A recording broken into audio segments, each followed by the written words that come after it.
Hello friends, अपने YouTube class में आप लोग की स्वागत है। आज हम लोग की बिहार पुलिस के लिए जो इम्पोर्टेंट टॉपिक है उस टॉपिक का नाम है unit and dimension. Unit and dimension question exam में पूछा गया है और आने की संभावना भी है। तो जो बच्चे साइंस का तैयारी करना चाहता है या जीएस का तैयारी करना चाहता है, यहाँ से आप लोग का पूरा क्लियरिटी तैयार कर दिया जाएगा। तो चलिए, पिछला क्लास में हम लोग बात किए थे कि भौतिकी विज्ञान क्या है, भौतिक विज्ञान क्या है। तो इस भौतिक विज्ञान में हम ये जाने थे कि ब्रह्मांड में घटने वाले जो घटनाएं होती है या प्राकृतिक में घटने वाले जो भी घटनाएं होती है या तो उससे संबंधित जो नियम है, उन सभी नियमों का अध्ययन हम लोग फिजिक्स में ही करते हैं। ये मोटा मोटी परिभाषा एग्जामों में पूछा नहीं जाता है, बल्कि हम लोग फिजिक्स चालू की है, इसलिए फिजिक्स से रिलेटेड हम लोग बात करेंगे। इसके बाद भौतिक राशि, जैसा कि आप जानते हैं यहाँ पे भौतिक राशि के बारे में हम लोग जाने थे कि भौतिक राशि क्या है। तो किसी भी पदार्थ को या परिघटना का जो गुण होता है जिसे संख्यात्मक रूप से उसको व्यक्त करते हैं, मानक रूप में उसे तैयार करते हैं, उसे भौतिक राशि कहते हैं। भौतिक राशियों के एक मानक इकाई मानक रूप में प्रकट करते हैं। उनकी भौतिक राशि की एक मानक इकाई होती है, उस मानक इकाई को हम लोग क्या बोलते हैं? मात्रक। और हम लोग बात करते हैं कि मात्रक दो प्रकार का होता है, एक को बोलते हैं मूल मात्रक और दूसरा का बोलते हैं व्युत्पन्न मात्रक। मूल मात्रक वे मात्रक था जो स्वतंत्र होता है, इन्हें किसी दूसरे की आवश्यकता नहीं पड़ता है, लेकिन व्युत्पन्न मात्रक को मूल मात्रक के ऊपर निर्भर होने पड़ता है। तो हम लोग मूल मात्रक और व्युत्पन्न मात्रक के बारे में जाने थे। लेकिन मूल मात्रक जिसकी संख्या कितनी होती है? 7। एक क्वेश्चन आता है जिनकी संख्या कितनी होती है? 7 होती है। तो इन 7 मूल मात्रक के अलावा भी जो सबसे इम्पोर्टेंट इकाई है उस इकाई को बोलते हैं खगोलीय इकाई। क्या बोलते हैं? खगोलीय इकाई। और दूसरा होती है प्रकाश वर्ष और तीसरा होती है पार्सेक। एग्जाम के लिए यही क्वेश्चन सबसे इम्पोर्टेंट होता है कि जो खगोलीय इकाई है जो किस चीज़ का इकाई है, दूरी का कि किलोग्राम का, द्रव्यमान का कि समय का। तो ये सभी है जो दूरी का इकाई है। यानी कि क्वेश्चन ये भी आता है कि दूरी की सबसे बड़ी इकाई क्या है। ऑप्शन ए में रहेगा किलोमीटर, बी में रहेगा खगोलीय इकाई, सी में रहेगा प्रकाश वर्ष और डी में रहेगा पार्सेक। तो दूरी की जो सबसे बड़ी इकाई है वो क्या है? पार्सेक। प्रकाश वर्ष भी एक प्रकार का क्या है? दूरी है। यही सब क्वेश्चन ध्यान में रखना है। बेसिक साइंस यही कहता है कि प्रकाश वर्ष भी क्या एक प्रकार की दूरी है। इसके अलावा खगोलीय इकाई भी एक प्रकार की दूरी है। तो चलिए, आज का हमारा जो टॉपिक है यहाँ से ही हम लोग स्टार्ट करेंगे कि खगोलीय इकाई कहते किसको है। तो खगोलीय इकाई को समझने से पहले हमें थोड़ा सा ये जानेंगे कि जैसे देखिए, ये मान लीजिए कि हमारा पृथ्वी है और यहाँ पे हमारा सन है। तो सन और पृथ्वी के जो बीच की जो दूरी होता है, या तो सूर्य की प्रकाश को पृथ्वी तक पहुँचने में जो समय लगता है उसे बोलते हैं खगोलीय इकाई बोलते हैं। 1 एस्ट्रोनॉमिक यूनिट बोलते हैं, जिसका मान 1.5 गुने 10 के पावर 11 मीटर होता है। कितना होता है? 1.5 गुने 10 के पावर 11 मीटर होता है। यानी कि खगोलीय इकाई कहने का मतलब कि सूर्य और पृथ्वी के औसत जो दूरी होता है उस दूरी को क्या बोलते हैं? खगोलीय इकाई। या कह सकते हैं कि सूर्य के प्रकाश को पृथ्वी तक पहुंचने में जो समय लगता है, उस समय में तय किया गया जो दूरी होता है, हम उस दूरी को क्या बोलेंगे? खगोलीय इकाई कहेंगे। तो आशा करते हैं कि आप लोग को ये क्लियर हो गया होगा। दूसरा होता है प्रकाश वर्ष। प्रकाश वर्ष कहने का मतलब कि एक वर्ष में सूर्य के द्वारा तय किया गया दूरी, एक वर्ष में सूर्य के द्वारा तय किया गया जो दूरी होगा उस दूरी को हम लोग क्या बोलते हैं? एक प्रकाश वर्ष बोलते हैं, जिसका मात्रक याद रखना होगा 9.6 गुने 10 के पावर 15 मीटर। कितना होता है? 9.6 गुने 10 के पावर 15 मीटर एक प्रकाश वर्ष के बराबर होता है। ये ध्यान में रखना है। तीसरा होता है पार्सेक। पार्सेक कहने का मतलब कि एक अर्क द्वारा, यानी एक अर्क के समय में तय किया गया दूरी जो भी होगा उसे बोलते हैं पार्सेक बोलते हैं। और पार्सेक का मान होता है 3.25 प्रकाश वर्ष के बराबर होता है। तो चलिए, यहाँ तक आप लोग का क्लियर हो गया होगा। इसके बाद हम लोग बात करेंगे, थोड़ा सा हम लोग का टॉपिक बचा हुआ है कि राशि एवं उनके मात्रक। तो ये याद रखना होगा कि राशि लंबाई का क्या होता है? लंबाई को हम लोग नापते हैं किस में? लंबाई को हम लोग नापते हैं मीटर में। लंबाई को किस में नापते हैं? लंबाई को मीटर में नापते हैं। द्रव्यमान को किलोग्राम में, समय को सेकंड में, ताप को केल्विन में, विद्युत को एम्पियर से और ज्योति तीव्रता को कैंडला से और पदार्थ की परिमाण को मोल से। ये क्वेश्चन एग्जाम में पूछा जाता है कि विद्युत धारा को किस में मापते हैं? एम्पियर में। लंबाई को मीटर में, द्रव्यमान को केजी में, पदार्थ की परिमाप को मोल में, ज्योति तीव्रता को कैंडला में और ताप को केल्विन में। ये सभी आपको याद रखना होगा। चलिए, इसके आगे हम लोग बढ़ जाते हैं। जो इंपॉर्टेंट होगा हम लोग उसी की बात करेंगे। बाकी तो हम लोग पढ़े ही होंगे किन्हीं न किन्हीं क्लास में। तो इसके अलावा भी कुछ और मात्रक है जिसके बारे में जानेंगे।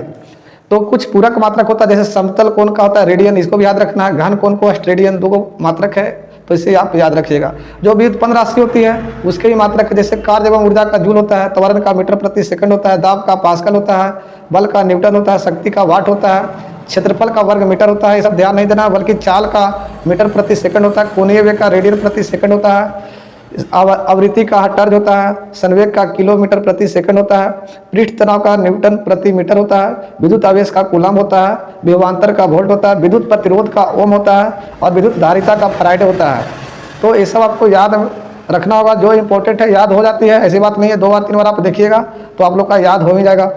तो इसके बाद क्या पढ़ना था, चुंबकीय फ्लक्स का वेबर। ये क्वेश्चन इंपॉर्टेंट है कि चुंबकीय फ्लक्स का जो मात्रक होता है क्या होता है, वेबर होता है, और चुंबकीय क्षेत्र का वेबर प्रति मीटर होता है, या तो टेस्ला बोलते हैं। क्या बोलते हैं, टेस्ला बोलते हैं। ज्योति फ्लक्स का ल्यूमेन बोलते हैं, ज्योति तीव्रता का कैंडेला होता है, और प्रदीप्ति घनत्व का लेक्स होता है, और तरंगदैर्घ्य का मीटर होता है। तो ये कुछ व्युत्पन्न मात्रक थी जिनकी कुछ हम लोग इंपॉर्टेंट हो जाता है। एक होता है सदिश राशि, और दूसरा क्या होती है, अदिश राशि। अदिश राशि वो होता है जिसमें सिर्फ परिमाण होती है बल्कि दिशा नहीं होता है, यानी कि वे भौतिक राशि जिसमें सिर्फ क्या हो, परिमाण होता है। परिमाण कहने का मतलब उसके अंदर की मात्रक होती है लेकिन दिशा नहीं होता। जैसे हम पूछें कि हमें सब्जी लेना है, तो सब्जी क्या, ऐसा थोड़ी बोलेंगे सब्जी हमें 5 केजी उत्तर की ओर लेना है, नहीं। सब्जी लेना है तो सब्जी हम लोग केजी में लेंगे, या तो किसी न किसी मात्रक के साथ लेंगे। तब सिर्फ अधिक सिर्फ मात्रक परिमाण ही रहे और दिशा ना रहे तो उसे बोलेंगे अदिश राशि। और वे राशि जिसमें परिमाण के साथ साथ दिशा भी हो, परिमाण के साथ साथ दिशा भी हो, उसे बोलेंगे सदिश राशि। चलिए यहाँ तक आप लोग को समझ में आ रहा होगा। इसके अलावा कुछ इंपॉर्टेंट है जो भौतिक राशि का, जिससे बोलते हैं विमीय सूत्र बोलते हैं। क्या बोलते हैं, विमीय सूत्र। तो इसको बारे में भी थोड़ा थोड़ा हम लोग जानेंगे। जैसे द्रव्यमान की बात करें, देखिए विमीय सूत्र निकालने का सबसे आसान फार्मूला है। फार्मूला क्या है, MLT याद रखेंगे। MLT कहने का मतलब कि द्रव्यमान को मास में निकालते हैं, लंबाई S और L होता है, जो क्या होता है, समय को सेकंड में, जो टाइम का व्यक्त किया, ये लंबाई हो गया, लंबाई को L।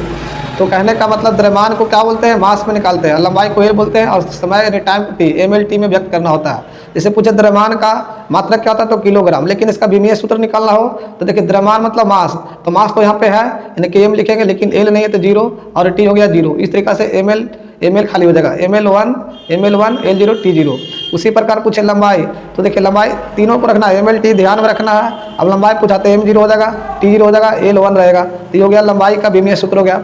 आपसे क्षेत्रफल पूछे तो क्षेत्रफल का क्या होता है, मीटर स्क्वायर होता है। क्या होता है, मीटर स्क्वायर। मीटर स्क्वायर करने का मतलब L स्क्वायर, यानी कि M0 L स्क्वायर तो रहेगा T0। इस प्रकार विमीय सूत्र निकाला जाता है। तो आप लोग इसको आप निकाल सकते हैं, थोड़ा सा हम लोग खाली हिंट्स किए हैं। इसके अलावा हम लोग का कुछ इंपॉर्टेंट है, जैसा कि बात करते हैं जो काफ़ी इंपॉर्टेंट होगा, हम लोग उसी की बात करेंगे। कुछ वैज्ञानिक यंत्र है जो हमारे एग्जाम के लिए काफ़ी इंपॉर्टेंट होता है। तो वैज्ञानिक यंत्र में बात करेंगे, जो इंपॉर्टेंट होगा हम उसी की बात करेंगे, और ध्यान में से याद भी रखना ही होगा।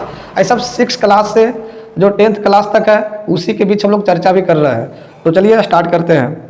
कौन कौन से पढ़ना है इसमें, जो देखिए इसमें क्या है, पहला क्या है, अल्टीमीटर। अल्टीमीटर कहने का मतलब यह ऊंचाई मापक यंत्र है। क्या है, ऊंचाई मापक यंत्र है, जिसे विमानों में एक किया जाता है, जिसका उपयोग कहाँ किया जाता है, विमानों में किया जाता है। यानी कि विमानों की ऊंचाई मापने के लिए, विमानों की ऊंचाई मापने के लिए किसका उपयोग करते हैं, अल्टीमीटर का। एनीमोमीटर, इसे वायु के बल तथा गति को मापा जाता है। यानी कि वायु की जो बल होता है और वायु में जो क्या गति होता है या तो उसकी दिशा, ये सभी, यानी कि वायु की बल और गति एवं दिशा को किससे बताया जाता, किससे प्राप्त करते हैं, तो एनीमोमीटर से।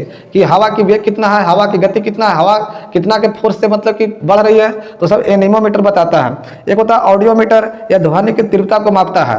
यानी ध्वनि कौन सी ध्वनि है, ध्वनि का तरंगदैर्घ्य क्या है, ध्वनि की आवृत्ति कितना है, यानी जो भी है ध्वनि से संबंधित, यानी ध्वनि की आवृत्ति कैसा है, ध्वनि की तीव्रता कैसा है, उसको हम ऑडियोमीटर से नापते हैं। बैरोमीटर सबसे VBI है, हर एग्जाम में क्वेश्चन पूछा गया। बैरोमीटर यह उपकरण वायु दाब मापने का काम करता है। यानी कि वायुमंडलीय दाब किससे मापते हैं, तो बैरोमीटर से।